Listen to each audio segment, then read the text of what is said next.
So guys, try lang natin, no? I-drive natin tong L300 2026 dual AC.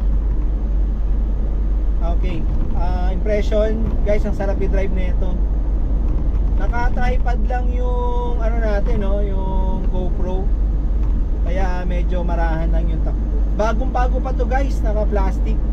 Kaka-release ng neto actually nung end of November. Ang kagandahan nito guys, hindi nagbago yung sa mga nakapag-drive ng L300, no?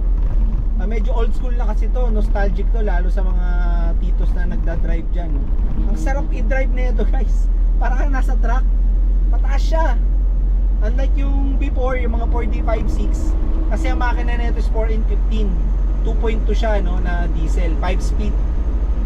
Yung speed same lang, yung halos sa takbo niya. Mas matulin lang to ng bahagya kasi turbo to.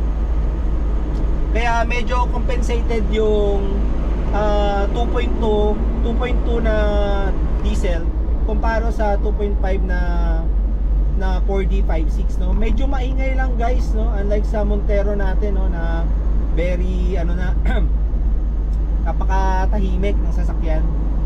So pag nagda-drive ka ng ganito, dapat hindi ka masyadong nagmamadali.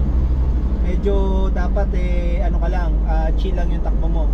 Today dito sa NLEX, no, medyo hindi naman super traffic, but then kung makikita mo ang takbo natin around ano lang din, mga 60, 70 ganyan.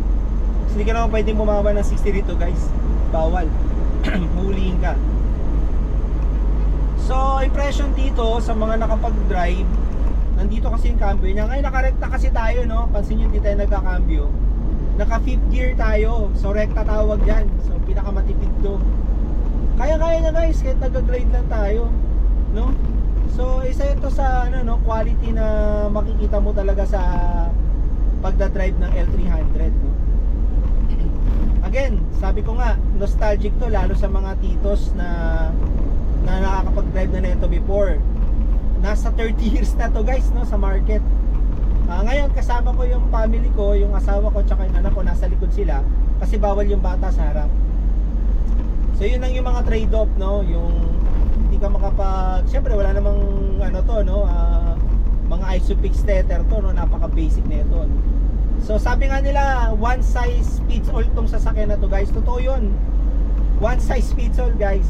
I-walk around natin siya, itong kasama rito sa video natin, medyo splice lang natin guys, no, para at least nakikita nyo yung vibes kung ano pakiramdam ng isang L300. So re-review natin ngayon to, walk around natin itong L300. So ang makikita mo rito guys is classic, no, hindi siya nagbabago since 90s or 80s, ganun pa rin yung forma niya. So pag tinignan mo siya dito sa harap, same lang din yung dalawa yung pinaka bottom tsaka headlight is squarish, no, so hindi nagbabago guys, no, hindi nagbabago yung forma. Pag tinignan mo naman yung body, mahaba siya, no, hindi siya ano, unlike yung pinaiksi siya, no, so medyo mas mahaba yung taking niya, no. So ang pinagkaiba nito guys, mas mataas yung ground clearance niya compare sa previous generation. Mas mataas siya compare sa previous generation. So kung i-drive mo to, para ka na nagda-drive ng truck kasi mas mataas siya ngayon. Ikutan lang natin siya. Classic pa rin yung pinto. Pag tinignan mo yung pinto, so ayan, pwede kang real estate yan guys, no, ang laki yan sa loob. Pag tinignan mo sa loob, actually naglagay kami ng crib ng bata dyan, kasya dyan, half, no. Tapos yung aircon, syempre bago, talagang malamig. Okay, so kung gagawin nyo tong business or family car, so talagang mas sulit to, no, compare mo sa kung bibili ka ng, let's say, yung Montero Sport or eto, mas okay to, no. Yung Montero kasi natin is pang family, ito naman is for business. So guys, ang ano lang niya, ang taking lang dito, it's very classic, no. hindi siya, kumbaga hindi siya nagbabago, no, ng forma. Pag nakita mo to, akalain mo na, uy, ito pa rin yung forma, no, parang luma, no. Pero bagong-bago yung sasakyan. As in, wala siyang pinagbago, yung makina lang, yung tindig niya, yung forma niya. Although mas mataas to ngayon, same feels, no, kasi before nagkaroon na kami ng L300 eh. Actually tatlo, dalawang FB tsaka isang binabayan sila lang namin before.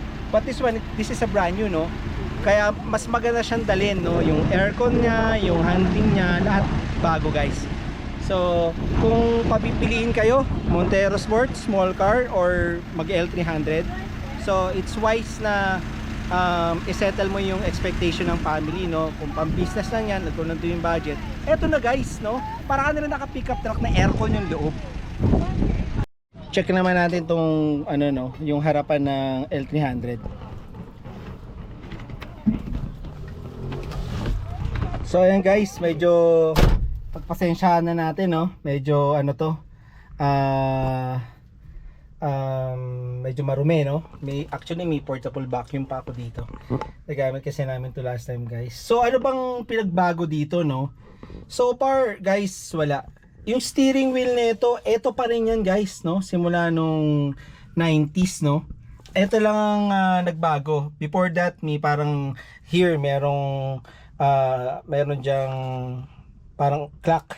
And this one, magkaiba yung format, no. Nakahiwalay dito yung speedometer. I think wala talaga siyang tachometer even before. Instrument cluster na, guys. So wala, one din tayo, no. Eto, ingatan kayo kasi medyo natatanggal talaga to, guys, no. Yung dati nandito yung buttons niyan para sa aircon, but now wala. Ito lang. Ito na lang. And yung sa dual aircon niya naman, guys, dito yan nakalagay. This one. Yan. So tinan mo, guys, so real estate, no. Ang laki niya talaga, guys, no. Talagang masasabi mo na all in one to, no. One size fits all, guys, no. So kung akong tatanungin mo, MPV, SUV, small car, sedan, wala kang choice. Kung halimbawa ang budget mo ay nandun lang, piliin mo na to, guys. Kasi pang-family na, aircon din naman eh. Although hindi ganun ang quality ng aircon nito, guys, ha. Maraming review na mabilis masira. But then nasa paggamit ninyan. Mostly yung mga titos natin diyan, no, na bumabiyahe. Ang ginagawa nila dito, guys, is pinapatay nila yung aircon. Totoo 'yun. Kasi mas matipid nga naman pag naka-off yung aircon. But then, guys, tingnan mo yan. Tingnan mo yung forma niyan. It's very classic. At the price point na mas mura ng bahagya compare mo sa high ace, no, na commuter, yung kanilang pinaka base, no. Although mas maganda yon na marami siyang good points compare dito. Kung nandito ang budget mo, guys, MPV again, pickup truck, dito na ang kunin mo. Kasi this one, mas magagamit siya ng pamilya, but at the same time, business wise, guys, no.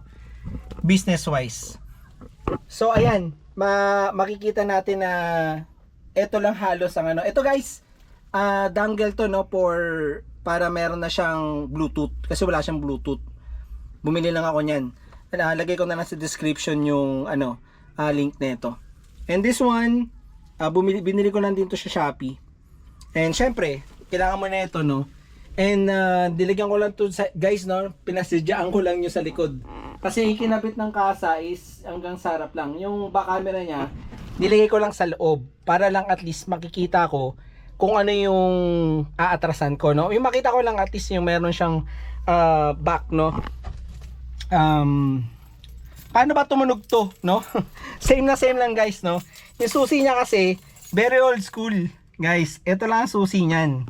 And makikita mo, ito yung pinaka classic na ano niya, guys, no. So no need na, naka-neutral naman to. Wala ka nang before kasi, guys, papainitin mo pa to eh. Papainitin mo pa yan for I think mga 15 to 30 seconds. Yung iba 1 minute pa bago mo siya i-start, no. Baka maano tayo, medyo may tugtog, no. kagandahan sa ganito guys, makukuha mo na lahat ng gusto mo dito. I mean family car, no? Ingatan mo lang to, kung hindi mo siya pang-business, pang-family, you never know, 'di ba? Lilipat ka ng bahay. Pwede mo lipat bahay ito, guys. No? 2 balik. Kung marami masyado gamit mo, kahit 3. Ang sinasabi ko lang is, kung nandun ang budget mo, nandito ang budget mo, kunin mo na to, guys. It's a very wise decision. And matagal na tong brand na to, guys, no? Itong N300. Makita mo lang to, guys, mga titos, sinong mga magulang natin, alam na alam to, guys, no? So yun lang ang take natin dito. And hopefully, kung nanonood ka pa, no, nandito ka pa sa ating part, no, thank you sa panonood, guys, no. Ini-start natin yung vlog, meron tayong walk around, plus meron din tayong driving impressions. So saan man kayo, yung mga nanonood kay Drive RX, salamat po. And hopefully we'll see you soon, no. Sa mga naka L300 na tito dyan, comment lang kayo, guys, no. Gawan pa natin ng mga video to.